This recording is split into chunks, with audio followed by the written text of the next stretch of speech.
Hello बच्चों, welcome back to my channel. आज हम बात करेंगे न्यूट्रिशन, फूड एंड न्यूट्रिशन के सभी क्वेश्चंस की जो अब तक के बहुत सारे क्वेश्चन पेपर्स में आए हुए हैं। इन्हीं क्वेश्चंस को वो बार बार रिपीट करते हैं, तो अगर आप एक बार इन क्वेश्चंस को रिवाइज कर लोगे सिलेबस पूरा होने के बाद, तो ये आपके लिए बहुत हेल्पफुल होंगे। ठीक है, यानी कि आपको पहले क्या करना है, फूड एंड न्यूट्रिशन की क्लासेस पढ़नी है। उन क्लासेस को पढ़ने के बाद आपको ये क्वेश्चन जो हैं उसमें प्रैक्टिस करनी है। ठीक है, तो ये सारे क्वेश्चन आपके किसी ना किसी एग्जाम पेपर से आए हुए हैं। तो हमने जो फूड एंड न्यूट्रिशन के जितने भी इंपॉर्टेंट क्वेश्चंस हैं जो अब तक के एग्जाम पेपर में आए हुए हैं, उन्हीं के बारे में हम आज से डिस्कस कर रहे हैं। ठीक है, चलिए आगे हम नेक्स्ट क्वेश्चन है हमारा। तो नेक्स्ट क्वेश्चन है हमारा, the requirement of following nutrients are increase during lactation. अब जब हमारा लैक्टेशन पीरियड चल रहा है, यानी कि जब मदर फीड कराती है अपने बच्चे को, बेबी को, यानी कि शुरू के 6 मंथ या 12 मंथ तक का पीरियड जो होता है, जब मदर फीड कराती है बेबी को, तो उसके कौन से न्यूट्रिएंट्स की रिक्वायरमेंट जो है वो बढ़ जाती है। प्रोटीन हमें ज़्यादा देना है फीडिंग केस में, लैक्टेशन के केस में, या विटामिन ए ज़्यादा देना है, आयरन ज़्यादा देना है, या फॉलिक एसिड ज़्यादा देना है। तो इसके आंसर क्या है हमारे, इसके आंसर एक तो हमें प्रोटीन बढ़ाना है, ठीक है, दूसरा हमारा विटामिन ए बढ़ाना है और फॉलिक एसिड बढ़ाना है। आयरन हमें बढ़ाने की ज़रूरत नहीं है, क्योंकि आयरन बच्चे में पहले से ही स्टोर होता है। जब वो डिलीवरी टाइम पे, जब बेबी मदर के बॉडी के अंदर होता है, तभी वो आयरन को अपनी बॉडी में स्टोर कर लेता है। तो हमें आयरन बढ़ाने की हमें ज़रूरत नहीं है। ठीक है, तो इसका आंसर क्या होगा हमारा, प्रोटीन हमें बढ़ाना है लैक्टेशन पीरियड में, ठीक है, विटामिन ए बढ़ाना है और फॉलिक एसिड बढ़ाना है। ये 3 न्यूट्रिएंट्स हमें अपनी लैक्टेशन की पीरियड में बढ़ाने होते हैं। ठीक है, नेक्स्ट है हमारा, a diet rich in BCAA is given for which disease condition. जो हमारा BCAA है, ठीक है, तो BCAA क्या है हमारा, ब्रांच चेन अमीनो एसिड। इसकी फुल फॉर्म क्या होती है, ब्रांच चेन अमीनो एसिड। ठीक है, ब्रांच्ड चेन अमीनो एसिड, इसकी फुल फॉर्म है किसकी, हमारी BCAA की। ठीक है, तो इसकी फुल फॉर्म क्या है हमारी, ब्रांच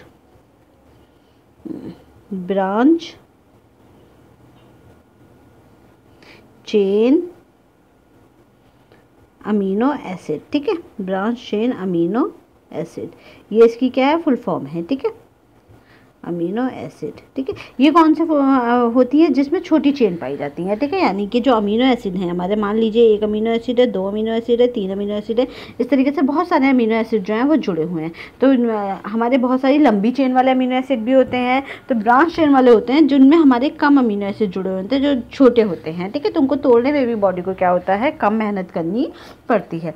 तो अब हम कौन से डिजीज़ कंडीशन में हम क्या करेंगे, पेशेंट को हम कह देंगे ब्रांच चेन अमीनो एसिड देंगे। ठीक है, यानी कि ब्रांच चेन अमीनो एसिड में क्या होता है, जिसमें कम ब्रांच होंगी। ठीक है, कम अमीनो एसिड कम पाए जाएंगे, उनकी ब्रांचेस कम पाई जाएंगी। ठीक है, तो ये क्या है हमारा, क्रोनिक किडनी डिजीज़ में, हेपेटिक इंसेफेलोपैथी में, क्रॉन्स डिजीज़ में, या डाइवर्टिकुलर डिजीज़ में। ठीक है, तो कौन सी वाली डिजीज़ में हमारा इसका आंसर होगा हमारा, हेपेटिक इंसेफेलोपैथी में। ठीक है, क्योंकि हेपेटिक इंसेफेलोपैथी में क्या होता है हमारा, ब्रांच चेन अमीनो एसिड हम इसमें देते हैं ताकि बॉडी को कम मेहनत करनी पड़े। ठीक है, इसके बाद नेक्स्ट है हमारा, the preservative use in a yellow colour fruit squashes.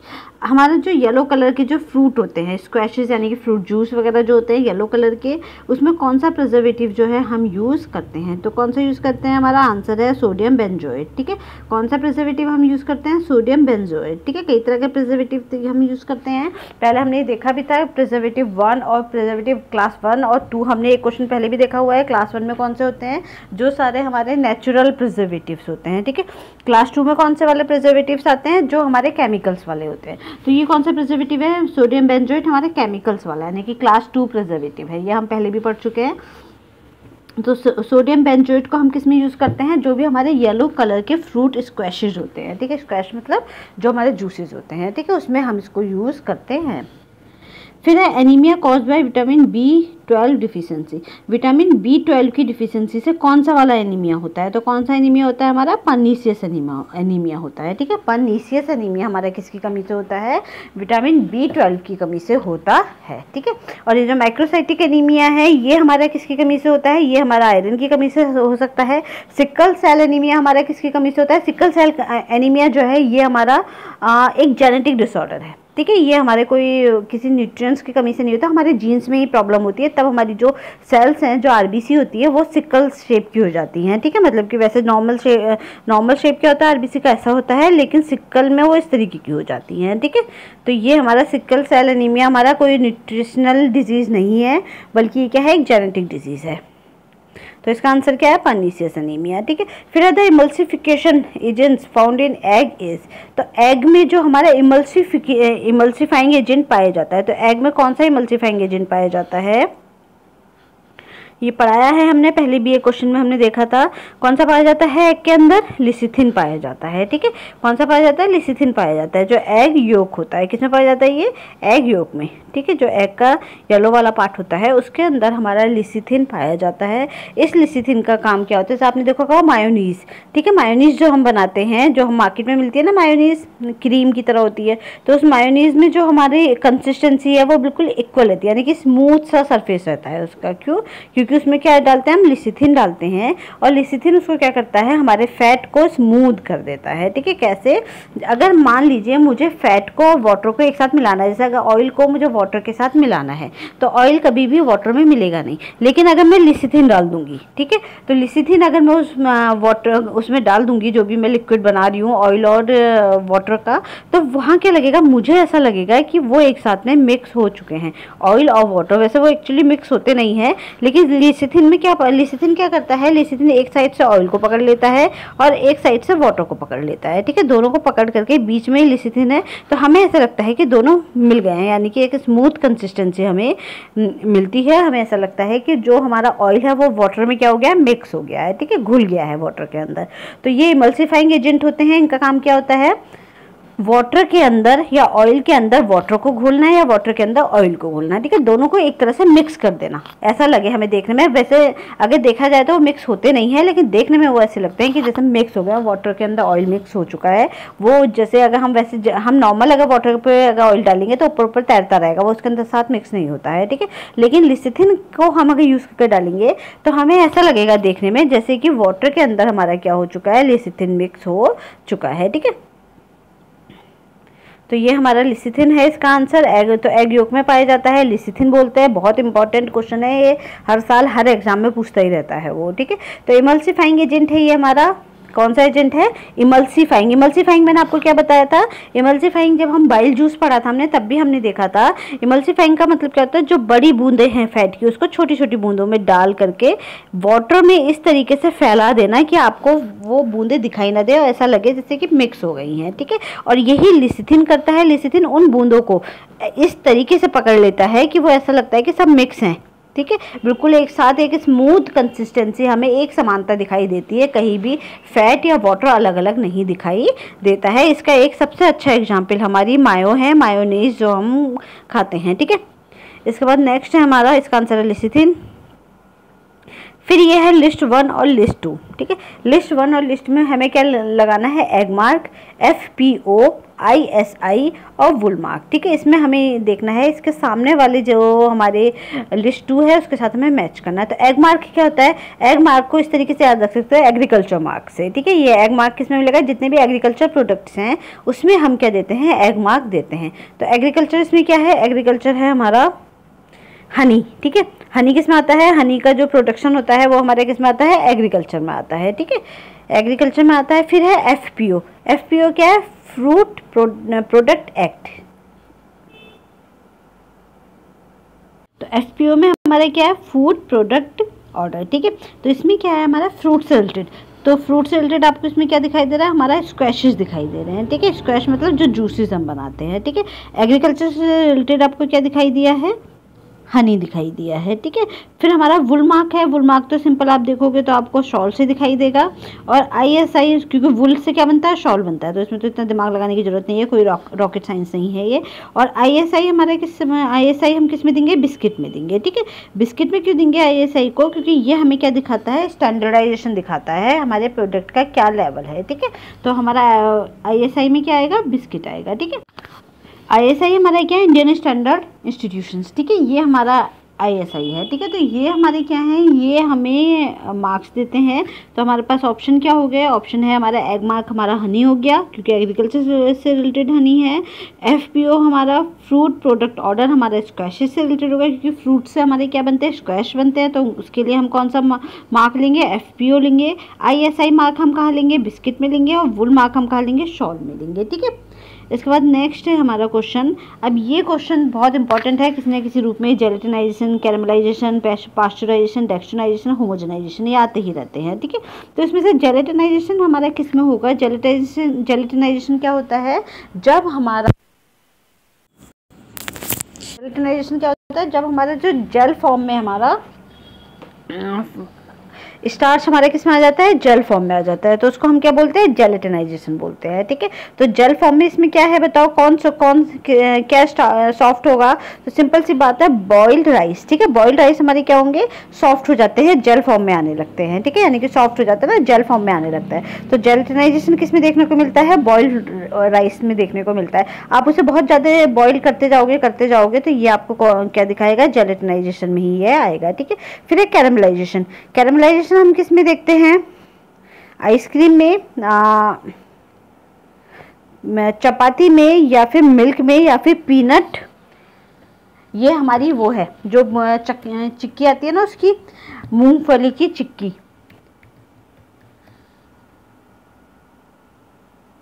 तो ये थोड़ा आधा लिखा हुआ है, इसमें क्या है, हमारा पीनट ब्रिटल है, ठीक है, BRITTLE, ठीक है, पीनट ब्रिटल। तो ये क्या होता है, पीनट ब्रिटल हमारी होती है जो मूंगफली की चिक्की है, ठीक है। तो हमारा जो कैरमलाइजेशन किस में दिखाई देता है, पीनट ब्रिटल में दिखाई देता है। आपने देखा होगा मार्केट में जो सस्ती वाली चिक्की आती है उसमें क्या कहते हैं, चीनी को बहुत मेल्ट करके, पिघला के चीनी को उसमें मूंगफली डाल देते हैं, ठीक है। तो कैरमलाइजेशन कहाँ देखने को मिलेगा आपको, पीनट ब्रिटल में दिखाई देगा, ठीक है। पास्चराइजेशन कहाँ देखने को मिलता है, पास्चराइजेशन तो सिंपल मिल्क में, जब हम मिल्क को बॉईल करते हैं एक टेम्परेचर पे, हाई टेम्परेचर पे जब बॉईल करते हैं तो क्या होता है, पास्चराइज हो जाता है, उसके जितने भी माइक्रो ऑर्गेनिज्म है वो हमारे डिस्ट्रॉय हो जाते हैं। और जो हम घर में सिंपल उबालते हैं, ठीक है, वो वैसे ही हम क्या करते हैं, जैसे दूध आता है तो हम मिल्क को क्या कर देते हैं, बॉईल करते हैं, तो वही हमारा क्या है, एक टेम्परेचर, उससे ज़्यादा टेम्परेचर पे जब हम उसको करते हैं एक निश्चित टेम्परेचर पे, तो उसे ही क्या बोलते हैं, पास्चराइजेशन बोलते हैं, एक निश्चित टाइम के लिए, ठीक है। डेक्स्ट्रोनाइजेशन में क्या होता है, डेक्स्ट्रोनाइजेशन में जो हमारा स्टार्च होता है, जब वो भूनते हैं हम स्टार्च को, ठीक है, स्टार्च को, जैसे कि रोटी हमने बेली, चपाती को हमने जब बेला, उसके बाद हमने क्या किया, उसे भूना, ठीक है। जब हम उसे गैस पे सीधे डायरेक्ट हीट में भूनते हैं जिसमें चपाती हमारी फूलती है, तो वहाँ क्या होता है, आपने देखा होगा चपाती जो है ब्राउन कलर की हो जाती है, क्यों, क्योंकि उसमें डेक्स्ट्रोनाइजेशन की प्रोसेस होती है। उसका जो चपाती का जो स्टार्च होता है वो भून करके किस में टूट जाता है, डेक्स्ट्रिन में टूट जाता है, जो हमारा डेक्स्ट्रोनाइजेशन की प्रोसेस उसको बोलते हैं। फिर है होमोजेनाइजेशन। होमोजेनाइजेशन हम किस में करते हैं, आइसक्रीम में करते हैं, कि आइसक्रीम की जो कंसिस्टेंसी है वो से एक समान रहे, ठीक है। तो ये क्या है, हमारे पूरे जितने भी लिस्ट है इस तरीके से हम इसको क्या करेंगे, मैच करेंगे, ठीक है। तो जेलेटिनाइजेशन क्या होता है, जेलेटिनाइजेशन होता है जब भी हम स्टार्च को बॉईल करते हैं, ठीक है, वाटर के साथ, तो क्या होता है, स्टार्च के अंदर जो एमाइलोज और एमाइलोपेक्टिन पाया जाता है वो टूट जाता है, ठीक है, वो रप्चर हो जाता है स्टार्च का मॉलिक्यूल। हर स्टार्च के मॉलिक्यूल के अंदर कुछ हमारा एमाइलोपेक्टिन और एमाइलोज की चेन्स पाई जाती है। तो एक चेन को हम एमाइलोपेक्टिन बोलते हैं, एक चेन को हम क्या बोलते हैं, एमाइलोज बोलते हैं, ठीक है। तो ये क्या होती है, ये हमारी एमाइलोपेक्टिन की चेन जो है वो टूट जाती हैं, और टूटने के बाद वो क्या कर देती है, वो जेल फॉर्म लेना शुरू कर देती हैं, जिसको हम क्या बोलते हैं, जेलेटिनाइजेशन बोलते हैं। जैसे कि अगर हम चावल को बॉईल करते जाएंगे तो चावल क्या होंगे, हमारे सॉफ्ट होने लगेंगे, और वो बहुत ज़्यादा बॉईल करने पे एक जेल फॉर्म ले लेंगे, ठीक है। तो उसको हम क्या बोलते हैं, जेलेटिनाइजेशन बोलते हैं। कैरमलाइजेशन उसको बोलते हैं जब हम चीनी को, जो शुगर है, शुगर को हम क्या करते हैं, ड्राई हीट में गर्म करते हैं, ठीक है। तो जब हम ड्राई हीट में शुगर को गर्म करते हैं तो शुगर जो है वो मेल्ट हो जाती है और भूरे कलर की होने लगती है, तो उसको क्या बोलते हैं, कैरमलाइजेशन बोलते हैं, जो हम किस में यूज़ करते हैं, पीनट ब्रिटल में यूज़ करते हैं, ठीक है। ये कट गया है, इसमें पीनट में ब्रिटल है, यानी कि जो मूंगफली की चिक्की पाई जाती है, ठीक है, गुड़ पपड़ी जिसे हम बोलते हैं, ठीक है। पास्चुराइजेशन हम किस में करते हैं, मिल्क में करते हैं। जब एक टेम्परेचर से ज़्यादा टेम्परेचर में हम क्या करते हैं, एक पर्टिकुलर टेम्परेचर पे हम अपने दूध को बॉईल करते हैं, तो उसको क्या बोलते हैं, पास्चुराइजेशन बोलते हैं। डेक्सनाइजेशन हमारे स्टार्च में होता है, जब हम क्या करते हैं, उसको हीट करते हैं, गर्म हीट में। जैसे ये हमारा जो कैरमलाइजेशन है, ये हमारा किस में हो रहा है, ये शुगर्स में हो रहा है, ठीक है, इसमें कंफ्यूज नहीं होना। कैरमलाइजेशन हमारा शुगर्स में हो रहा है और डेक्सनाइजेशन हमारा किस में हो रहा है, स्टार्च में हो रहा है। ये हमारे किस में पाया जाता है, डेक्सनाइजेशन, ये हमारे स्टार्च में हो रहा है, ठीक है, डेक्सनाइजेशन। तो इसमें कंफ्यूज नहीं होना। शुगर्स हमारी कौन सी होती है, मोनोसैकेराइड्स और डाइसैकेराइड, और डेक्सनाइजेशन स्टार्च हमारा क्या होता है, पॉलीसैकेराइड्स, ठीक है। तो इसमें कंफ्यूज नहीं होना। तो डेक्सनाइजेशन हमारा किस में होता है, जो हमारी चपाती है, जब हम रोटी को भूनते हैं ड्राई हीट पे, बिल्कुल गैस के ऊपर जब हम उसे भून रहे हैं तो उसमें कुछ ब्राउन ब्राउन से हो जाती हैं चत्ते, इस तरीके से ब्राउन ब्राउन से चिक्के से पड़ जाते हैं, तो वो क्या होता है, वो डेक्स्ट्रिन होता है, यानी कि जो जब हम भूनेंगे तो हमारा जो स्टार्च है वो टूट जाएगा डेक्स्ट्रिन में, ठीक है। तो उसको डेक्सनाइजेशन बोलते हैं, इसलिए वो ब्राउन कलर का हो जाता है। होमोजेनाइजेशन में क्या करता है, हमारा जो आइसक्रीम में आपने देखा होगा, आइसक्रीम में एक कंसिस्टेंसी की क्या होती है, बिल्कुल स्मूथ कंसिस्टेंसी होती है, ठीक है, यानी कि आइसक्रीम में क्रिस्टल्स नहीं बनते, स्मूथ सी हो जाती है आइसक्रीम। जब आप आइसक्रीम खाओगे तो आइसक्रीम क्यों, क्योंकि उसको क्या करते हैं, होमोजेनाइजेशन करते हैं, उसमें मिल्क के क्रिस्टल नहीं बनने देते जमने के बाद, उसको हम इस तरीके से फेंटते हैं और एक होमोजेनाइजेशन करते हैं, ठीक है, उसका, ठीक है। तो ये हमारा इसके आंसर्स हैं। जेल्टनाइजेशन हमारा बॉइल्ड राइस में होगा, कैरमलाइजेशन हमारा पीनट ब्रिटल में होगा, पास्चुराइजेशन हमारा मिल्क में होगा, डेक्सनाइजेशन हमारा चपाती में होगा, और होमोजेनाइजेशन हमारा आइसक्रीम में होगा, ठीक है। तो ये इसके आंसर्स हैं हमारे।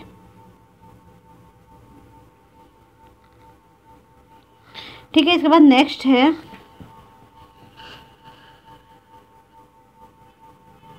Following food is not allowed in clear fluid food, ठीक है। अब हमारे पास, हम अगर कोई हमारा जो पेशेंट है, यानी कि कोई व्यक्ति अगर हॉस्पिटलाइज्ड है, उसको खाने के लिए हमने उसके लिए बोला है कि आप कुछ चीज़ों में आप नहीं खा सकते हो या फिर नहीं पी सकते हो, तो उसमें हमारे दो तरह के आते हैं, क्लियर फ्लूइड डाइट, मतलब हम, और एक होती है हमारी क्लियर फ्लूइड डाइट और एक होती है हमारी फ्लूइड डाइट, ठीक है। तो क्लियर फ्लूइड डाइट में हम कुछ भी नहीं दे सकते, बिल्कुल हमें कुछ देना ही नहीं है, ये देख लीजिए। तो इसमें हम क्या दे सकते हैं, सिर्फ ब्लैक टी दे सकते हैं क्लियर फ्लूइड डाइट में, कोकोनट वाटर दे सकते हैं, कार्बोनेटेड बेवरेजेस जैसे पेप्सी, कोको कोला, ये मतलब दे सकते हैं, लेकिन बहुत ज़्यादा नहीं देना है। तो जिसमें कार्बोनेटेड बेवरेजेस होते हैं वो हम दे सकते हैं, ठीक है। तो हम इसमें तीन ही चीज़ें दे सकते हैं, ये हम नहीं दे सकते इसके अंदर मिल्क, ठीक है। मिल्क हम क्यों नहीं दे सकते, क्योंकि मिल्क में क्या होता है, क्लियर फ्लूइड डाइट में हम मिल्क नहीं देते हैं, क्योंकि मिल्क का रेसिड्यू ज़्यादा होता है, यानी कि जब हम, अगर हम किसी पेशेंट को क्लियर फ्लूइड डाइट के लिए हम उसे सजेस्ट कर रहे हैं अपने पेशेंट को, तो उसका रीज़न क्या है, उसका रीज़न ये है कि उसका जो हमारा पेशेंट है उसका पूरा डाइजेस्टिव सिस्टम शट डाउन हो चुका है, ठीक है, यानी कि उसका डाइजेस्टिव सिस्टम बिल्कुल भी अच्छे तरीके से काम नहीं कर रहा है। तभी हमने उसको क्या बोला है कि आप क्या लो, क्लियर फ्लूइड डाइट लो, बस आपको वाटर लेना है, ठीक है। तो उसमें आप मिल्क टी, कोकोनट वाटर या कार्बोनेटेड बेवरेजेस आप ले सकते हो, लेकिन मिल्क आप नहीं ले सकते हो, क्योंकि मिल्क को डाइजेस्ट करने के लिए बॉडी को ज़्यादा काम करना पड़ता है और उसका रेसिड्यू भी ज़्यादा होता है, वेस्ट मटेरियल भी इसमें से ज़्यादा निकलता है, ठीक है। तो मिल्क को हम fluid diet, clear fluid diet में हम नहीं मानते हैं। दूसरी वाली जो डाइट होती है उसमें हम ले सकते हैं मिल्क को, ठीक है। अगर आपके थोड़ा बहुत काम कर रहा है आपका डाइजेस्टिव सिस्टम, तो हम मिल्क को दे सकते हैं, ठीक है। लेकिन क्लियर फ्लूइड डाइट में हमारा मिल्क इसका पार्ट नहीं है। तो आंसर क्या हो गया, सेकंड मिल्क, ठीक है। फिर है हमारा, इसको हमें मैच करना है, ज़ीरोफ्थिलीमिया, बेरीबेरी, एरिबोफ्लेविनोसिस, पेलेग्रा और हमारा एनीमिया, रिकेट्स, स्कर्वी, सॉरी, ठीक है। स्कर्वी हमारा ये, इसके क्या है, हमें देखना है कि ज़ीरोफ्थिलीमिया क्या होता है। ज़ीरोफ्थिलीमिया में हमारा कैरोटीमलेशिया, ठीक है। ज़ीरोफ्थिलीमिया में हमारा क्या होगा, हमें दिखाई जो देने कम लगता है, नाइट ब्लाइंडनेस होती है, हमें पहले कम, रात को दिखना बंद हो जाता है, फिर धीरे धीरे हमारा ज़ीरोफ्थिलीमिया होने लगता है। इसमें हमारे जो ड्राइनेस है, हमारे जो आई बॉल है वो ड्राई होने लगता है। तो यही सब क्या है, हमारे विटामिन ए की कमी से होते हैं, ठीक है। ज़ीरोफ्थिलीमिया समझ में आया इतना।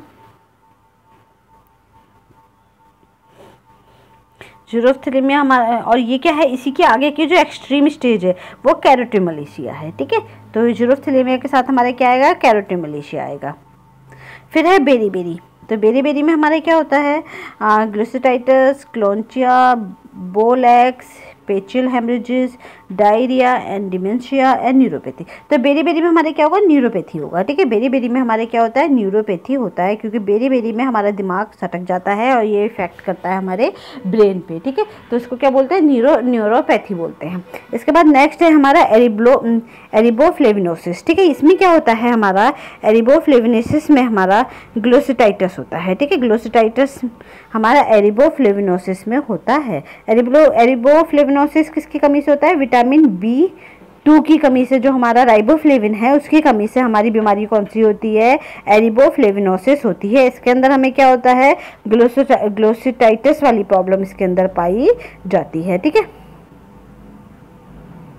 और ग्लोसिटाइटिस में क्या होता है, जो हमारी टंग है ना, जो हमारी जीभ होती है, वो हमारी मर्जेंटा रेड कलर की हो जाती है। ठीक है, टंग हमारी जीभ से कलर की हो जाती है। इन्फ्लामेशन यानी कि जलन और इस तरीके की पेनफुल टंग भी हमारी हो जाती है, पेन भी होता है टंग में। ठीक है, तो पेन का हमारा टेक्सचर और कलर, सॉरी टंग का हमारा टेक्सचर और कलर जो है वो बदल जाता है। ठीक है, तो ये किसमें आएगा, हमारा एरिबोफ्लेविनोसिस में होता है, जिसमें ग्लोसिटाइटिस वाली प्रॉब्लम पाई जाती है। प्लेग्रा है, प्लेग्रा में हमारा क्या पाया जाएगा, पेचियल हेमरेजेस।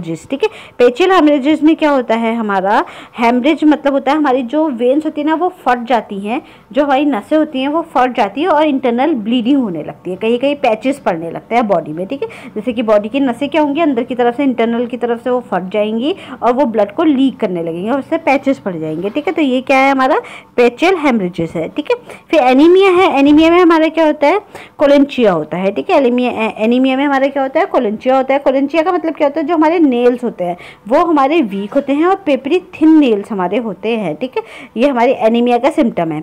रिकेट्स है, रिकेट्स में क्या होता है, हमारा बोलेक्स होगी। रिकेट्स में क्या होंगी, हमारी बोलेक्स। ठीक है, रिकेट्स में हमारी क्या होंगी, बोलेक्स होंगी। बोलेक्स का मतलब क्या होता है, जो हमारी लेग्स होती है ना, वो उसमें हमारे जो नी एरिया होता है वो एक दूसरे से टकराता है। ठीक है, तो वो बोलेक्स कहलाता है, अजीब से पैर हो जाते हैं हमारे। ठीक है, फिर हमारा स्कर्वी। स्कर्वी में हमारा क्या होता है,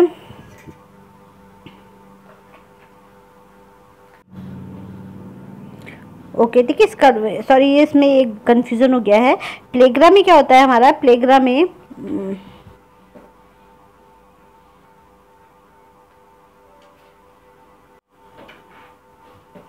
प्लेग्रा में हमारा डायरिया और डिमेंशिया होता है। ठीक है, प्लेग्रा में हमारा डायरिया और डिमेंशिया होता है। इसमें क्या होता है, हमारा डायरिया वाली प्रॉब्लम 3D डिजीज होती हैं वो प्लेग्रा में पाई जाती हैं। ठीक है, जिसमें डायरिया, डिमेंशिया और एक और होता है इसमें डर्मेटाइटिस। ठीक है, स्किन प्रॉब्लम, वो प्लेग्रा में पाया जाता है। ये मैं कंफ्यूज हो गई थी, सॉरी उसमें ध्यान नहीं दिया मैंने।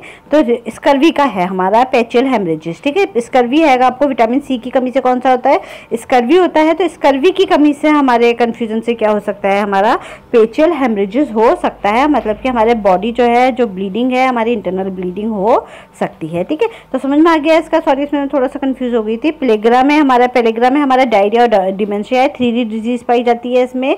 तो और स्कर्वी में हमारा क्या है, पेचियल हेमरेजेस होते हैं, यानी कि विटामिन C की कमी है तो उसकी कमी से स्कर्वी हो जाएगा और इसका सिम्टम क्या है, बॉडी के अंदर की जो इंटरनल ब्लीडिंग हो सकती है। ठीक है, तो ये इसका आंसर है।